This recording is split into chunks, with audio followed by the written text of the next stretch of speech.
Hello everyone and welcome back to the channel. In today's video, we're diving into one of the most powerful techniques in modern AI, Retrieval-Augmented Generation or RAG. If you've ever wanted your AI models to use your own documents, avoid hallucinations, and give accurate fake fact-based answers, then RAG is the key. By combining the document retrieval with the power of large language models, RAG lets us build intelligent systems that can understand queries, search through knowledge bases, and generate responses grounded in the real data. In this series, we'll go step by step through the entire RAG pipeline and build everything from scratch. So before we can run a RAG pipeline, we need to prepare our documents. This preparation phase is called the pre-processing stage, and it includes four essential steps: loading the document, splitting them into chunks, generating embeddings, and finally storing those embeddings in a vector database. This is the foundation for any retrieval augmented system. And if you get this part right, your RAG model becomes more accurate, efficient, and reliable.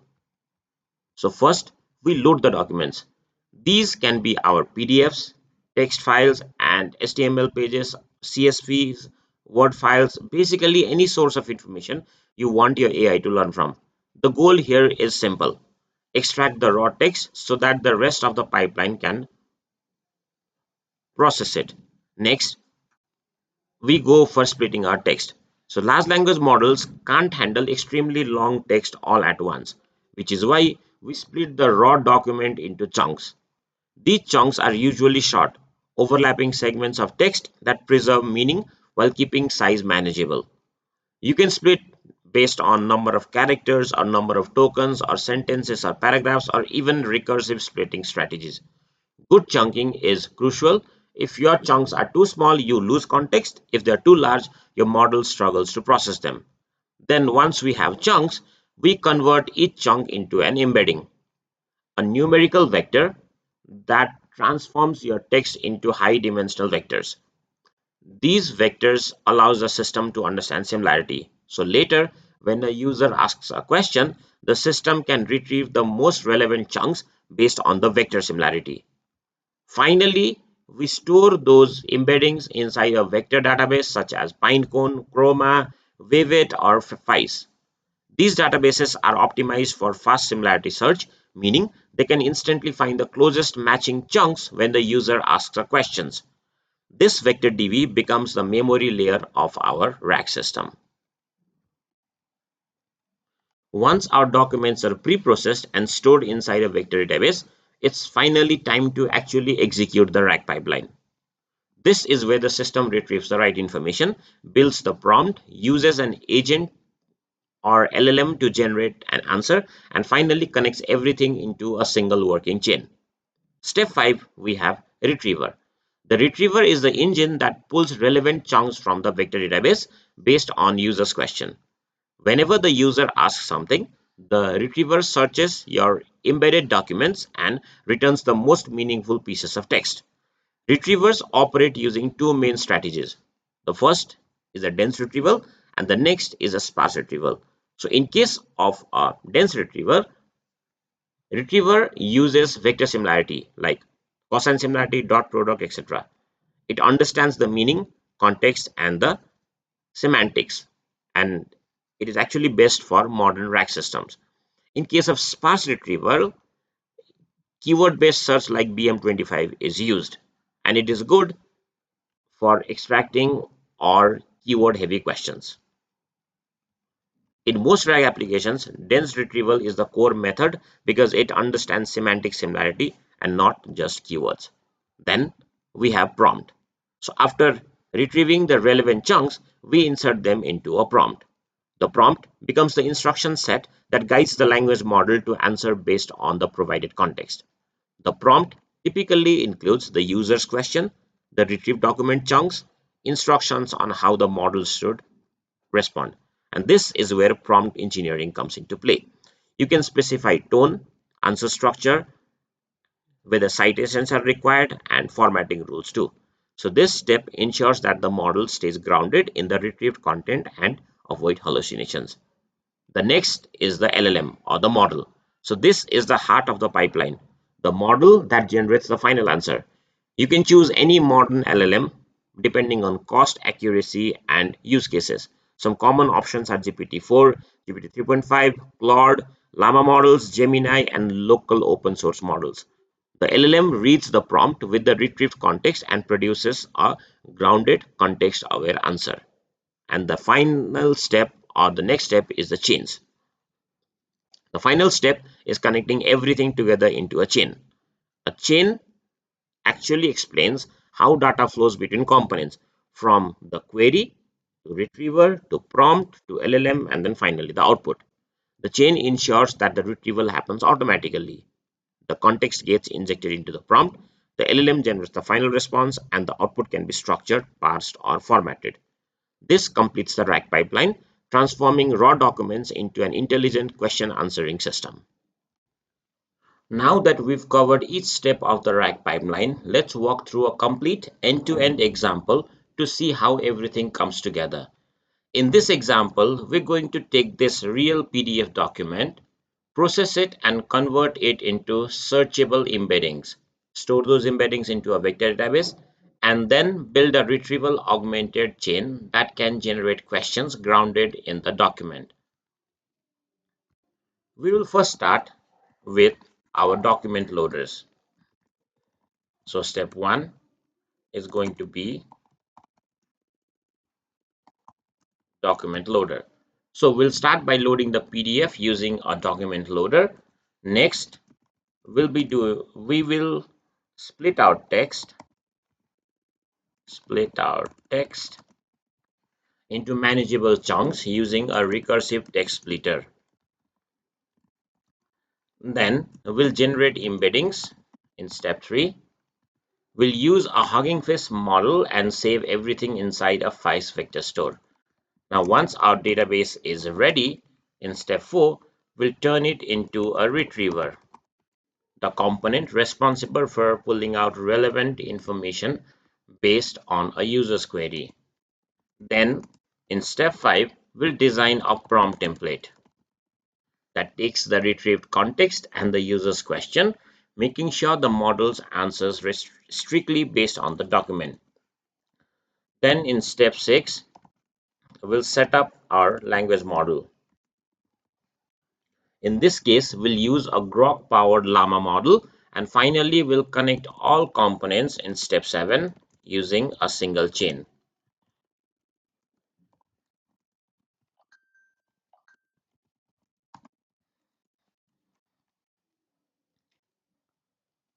So we'll run the chain with a sample query to see how the system responds using only the information inside the PDF.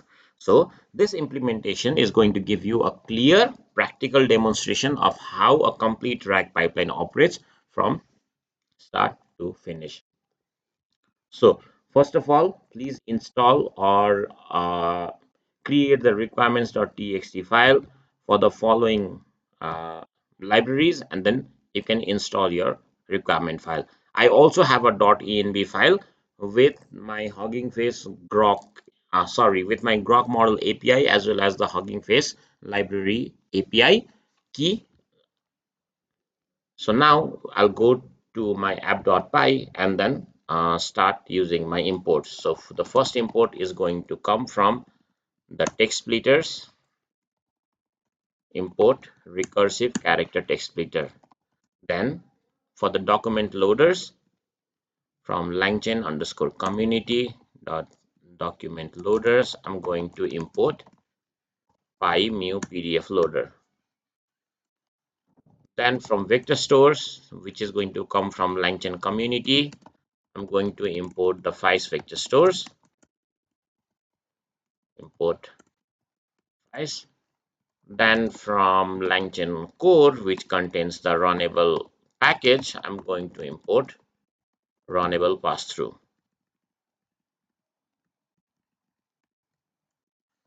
Then again from LangChain core, which contains the package prompts, I'll import prompt template. Then from LangChain underscore grok, I'll import chat grok. This will be our class that will implement our LLM. Then from LangChain underscore Hugging Face, I'm going to import Hugging Face embeddings. And finally, from .env, I am going to import load.env. Now this will be used to load our credential from .env file to our app.py file. Okay, so let's start our step 1. We'll define a loader, and then we are going to load this particular PDF that we have here. So the name is ragpaper.pdf. So ragpaper.pdf. After this, I'm going to use loader dot load. If you need to see how many pages we have in this particular document, you can do number of pages in the document, and then see its actual value using lendocs function, and then we're going to convert it into f string here. Let me increase my font size so that it becomes easier for you to follow through. Okay, and then close this for now. Now I'm going to split my text. So as I said, I'll be using a recursive character text splitter for doing that. So let me define my text splitter first. Text splitter object. So this is going to come from recursive character text splitter. I'll define my chunk size as 500, and then we'll also keep a chunk overlap of 50 here. Then I'm going to split my documents. So this will be split using text splitter dot split documents, and then my documents is saved in docs. Then I'll check how many chunks have been created using the splitted documents here. So number of split chunks is equal to len split documents. Okay, so this is also done. In step 3, we're going to generate our embeddings. So for embeddings, I'm going to use Hugging Face embedding class, as I said earlier, and then my model name is going to be sentence transformers, all mini LM L6 version 2. Okay, if the model name is wrong, then we'll definitely get an error, and then I'll check it again. But anyways, let's move on. So now we create our vector store first. Okay, it should have been a vector store here. Okay, I'll combine this using vector store and retriever. Okay, so first of all, I'm going to create a vector store. So vector store is going to use the files class dot from documents, where documents is saved in split documents, where we have split it in chunks, and the embedding that we're going to use is the embeddings object that we have here. After this, I'm going to create a retriever from the vector store dot as retriever. This is also done. Now in the next step, I'm going to create my prompt. So to create my prompt, I'm going to use the prompt template dot from template function, and then my template is going to be something like this. So you are an assistant for question answering task. Use the following pieces of of retrieved context to answer the question.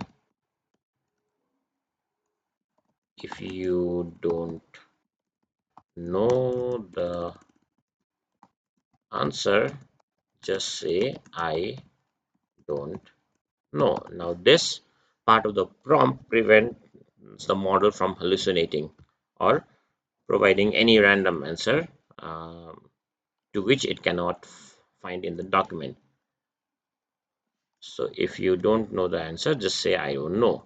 Now will provide the context. That context is going to be placed in this context placeholder.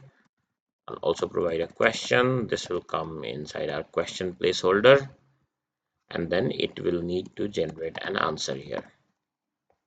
Okay, so this is our prompt here. Now we are going to define our LLM. So LLM is going to be chat grok class, and then the model that I told you will use the llama model, llama 3.3, which contains of 70 billion parameters. So this is going to be my model. Next, I'm going to create a chain. So to create a chain, I'll define chain, and then inside this bracket, the first part of the chain is providing our values inside these placeholders here. So in terms of context, I'll call retriever, and in the place of question, question, I will call the runnable pass-through class. Okay, then along with this, we'll have our prompt, then an LLM, then our string output parser or str output parser. Okay, I think we've missed our str output parser import here, so let me add it here. So from LangChain core dot output parsers import str output parser. Okay, so finally we have str output parser in our chain. So now this is also created. What we need to do is we need to run our chain. Run the chain. So my first question is going to be, what is the paper about? So the paper is basically about a RAG pipeline or the RAG implementation. So let me invoke this chain. So chain dot invoke. I'm going to pass the question and then basically print our response here.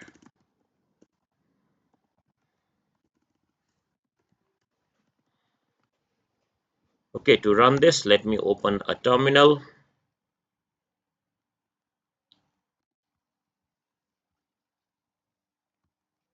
So the virtual environment that I've created here is already activated in my terminal, so I can simply run the script. So python app.py, and then I should get my answer based on the document that I provided. So the answer should be somewhat like it is close to, or the answer is similar to a RAG model. What's happening here? What has happened here? Let me check.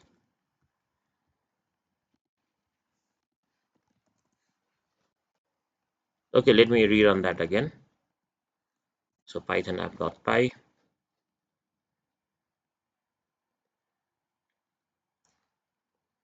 Okay, so we have 19 pages in our document. We can even verify that.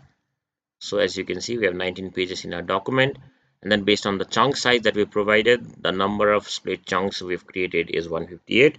That is stored in our vector database, and then we have our answer here. So the paper appears to be a model called RAG. Basically, it is about a RAG model, a type of artificial intelligence or natural language processing model, and so on. I also want to show you that the model now cannot hallucinate. So if I asked uh, what is the area of India, so since I think the context is not provided in the paper, so if I run this, then it should say that it doesn't know the answer to this particular question.